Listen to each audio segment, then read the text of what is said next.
ஏதாவது குறையாவது நிம்மதி கிடைக்கலையேன்னு மன குழப்பத்தை சந்திச்சு எடுத்துட்டு வந்துருக்கமா.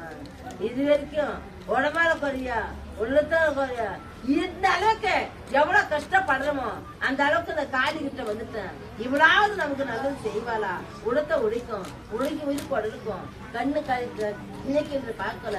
எந்த ஒரு அசம்ப ஆபத்து இல்லாம என்னோட வாழ்க்கையில இருந்து முன்னாடி பொறுப்பே தாயின்னு கேட்க வருகிறேன்.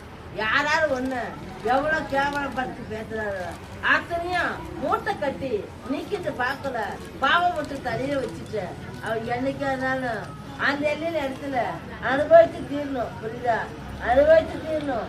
ஒருத்தருக்கு பாவம் செய்யல, ஒரு துரோகம் செய்து அந்த குடும்பமே கந்திர கரியாசமா மன குழப்பத்துல இருக்குது.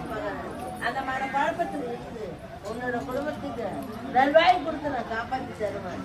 யாரெல்லாம் ஒண்ணு கெடுக்க நினைச்சானோ அடிக்க நினைச்சானோ அதே போலவ